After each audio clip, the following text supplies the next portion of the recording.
देखिए, Indian youth Congress की तरफ से बड़ा प्रदर्शन किया गया है जब से पेपर लीक हुआ है और एग्ज़ाम को रद्द कर दिया गया है। किस तरह से देख रही हैं पेपर लीक हो रहा है देश में, नीट का पेपर जिस तरीके से लीक हुआ? देखिए, कागज की नाव पर तुम भ्रष्टाचार का समुंदर पार कर रहे हो। छात्रों के सब्र का इम्तिहान लेकर तुम खुद को तबाह कर रहे हो। कल तक जो कलम पकड़े थे, आज वो मुट्ठियां भींच चुका है। याद रखना, ये युवा तुम्हारी सारी तख्त खींच चुका है। तो आज भारतीय जनता पार्टी को ये समझने की जरूरत है कि जो देश भर में पेपर लीक लगातार हो रहे हैं, नीट की परीक्षाएं लगातार लीक हो रही हैं, 11, 24, 26 सब में लगातार पेपर लीक हुए हैं। और जनता जब प्रदर्शन करती है तो आप लाठी डंडे चलाते हैं, उनको डराते धमकाते हैं। और जब युवा प्रदर्शन करते हैं या यूथ कांग्रेस प्रदर्शन करता है या कांग्रेस प्रदर्शन करती है तो आप गैस छोड़ देते हैं, आप क्या कहते हैं, पुलिस बल तैनात कर देते हैं, गाड़ियां लगा देते हैं। तो आप युवाओं के हक की आवाज को रोक नहीं सकते देश के अंदर। हम सड़क से संसद तक लड़ेंगे क्योंकि राहुल जी ने कह दिया कि कमर्शियल पेपर है। अगर नीट की परीक्षा कोई दे भी देता है, गरीब बच्चा मेहनत करके दे भी देता है, तो सवाल ये है कि क्या वो एडमिशन ले पाएगा एक अच्छे मेडिकल कॉलेज में? क्या उसके पास हजारों लाखों करोड़ रुपए नहीं है? तो सवाल ये है कि जब लाखों करोड़ रुपए नहीं है तो उस परीक्षा का क्या मतलब रह गया? तो नीट एनटी जो पेपर करा रही है, ये साफ तौर पर अमीरों के बच्चों के लिए पेपर है, जिससे गरीबों का कोई फायदा नहीं। पेपर लीक हो गया, अब सरकार से आपकी मांग क्या है? धर्मेंद्र प्रधान अभी भी शिक्षा मंत्री हैं। देखिए, शिक्षा मंत्री को इस्तीफा दे देना चाहिए तत्काल प्रभाव से, लेकिन इतने बेशरम लोग हैं ये कि बयान तक नहीं दे रहे और उसके बाद भी जो प्रदर्शन कर रहे हैं उन पर लाठी चला रहे हैं, उन पर गैस के गोले छोड़ रहे हैं। तो सवाल ये है कि प्रदर्शन करने वालों को तो रोक लेंगे, लेकिन वो युवा जो देश भर में तैयारी करता है उसको कैसे रोकेंगे? और जो प्रदर्शन कर रहा है, जो अपनी आवाज उठा रहा है, हक और मांग कर रहा है, उसको कैसे रोकेंगे? तो हजारों की तादाद में यूथ, नौजवान पेपर लीक के खिलाफ प्रदर्शन कर रहे हैं। तनु, किस तरह से देख रहे हो पेपर लीक हो रहा है, नीट का पेपर लीक हुआ है? देखिए, लगभग 10 साल के अंदर अंदर 90 पेपर लीक हो चुके हैं। तो सवाल भारतीय जनता पार्टी से ये है कि आप एक परीक्षा तो करा नहीं पाते हैं, आप हमारे पेपर को सुरक्षित नहीं रख पाते हैं और आप विश्वगुरु बनने चलेंगे। आप जो कहते हैं कि पेट्रोल डीजल मत खरीदो, आपका काफिला जाता है, आप अपनी जो रैलियां करते हैं, हजारों करोड़ों की भीड़ के साथ चलते हैं, तो उसमें पेट्रोल डीजल नहीं आता, आप सोना खरीदने को जो मना कर रहे हैं। याद है ना, आपने ही कहा था कि सोना जो है कांग्रेस पार्टी छीन लेगी, मंगलसूत्र, और आज आप कह रहे हैं कि मंगलसूत्र मत बनवाइए। तो मोदी जी, आप की जो दोहरी बात है वो जनता समझ चुकी है। मंगलसूत्र आपने छीना है क्योंकि सोना खरीदने के लिए आपकी सरकार ने मना किया है, हमने नहीं मना किया। तो सवाल ये है कि बीजेपी जो बोलती है और जो करती है उसमें बहुत अंतर होता है।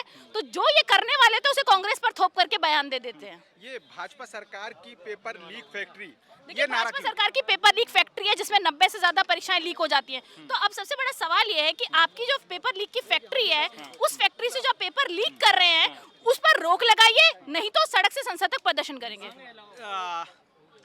धर्मेंद्र प्रधान शिक्षा मंत्री हैं, एजुकेशन मिनिस्टर हैं, अभी भी वो बने हुए हैं, कोई बयान उनका अभी तक नहीं आया। क्या कहना चाहेंगे आप? देखिए, इनके मुंह पे ताला लग जाता है जब बात युवाओं की आती है। कहते हैं पकौड़े तल लो, चाय बेच लो। अब मोदी जी चाय बेचते बेचते प्रधानमंत्री बन गए। सबकी किस्मत इतनी अच्छी थोड़ी है।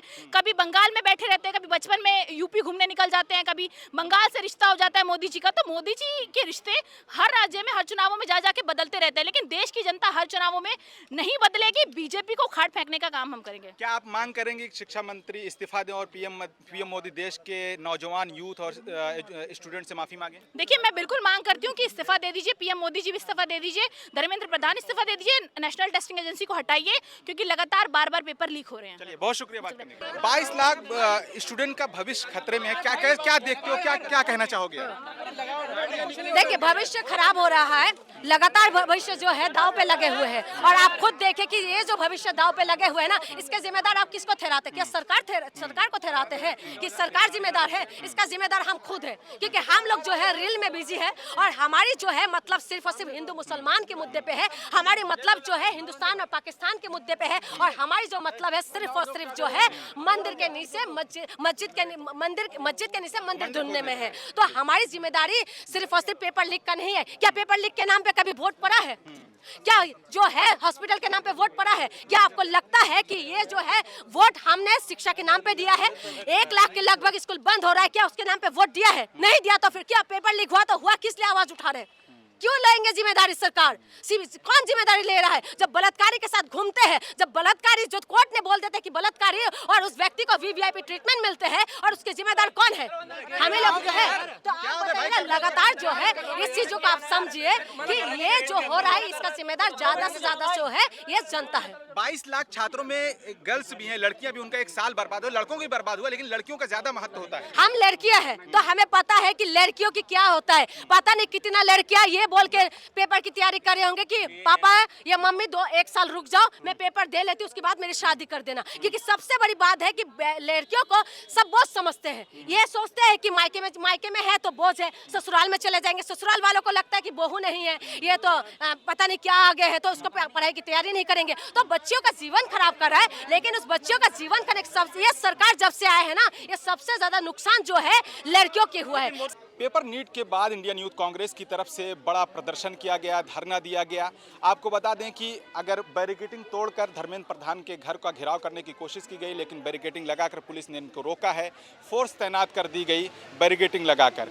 इंडियन यूथ कांग्रेस ने साफ नारा दिया है कि हर हाल में जो धर्मेंद्र प्रधान है उन्हें इस्तीफा देना चाहिए, पीएम मोदी को देश से माफ़ी मांगनी चाहिए। हमने लोगों से बात की, उनका साफ तौर पर कहना है कि देश के छात्रों का भविष्य खतरे में है, बच्चियों का भविष्य खतरे में है। कितनी बच्चियां, कितनी लड़कियां ऐसी थीं जिनका कहना था कि 1 साल बाद अगर हमें मौका मिलता है, हम नीट कंप्लीट करते हैं, उसके बाद घर में हमारी शादी हो जाए। इस तरह की बातें यहां आई हैं। तो इन तमाम मुद्दों पर आप क्या सोचते हैं, बच्चों के भविष्य को लेकर अब आप क्या सोचते हैं, अपनी राय ज़रूर बताएं। कैमरामैन बलवंत के साथ मैं नदीम, मुंसिफ टीवी इंडिया के लिए।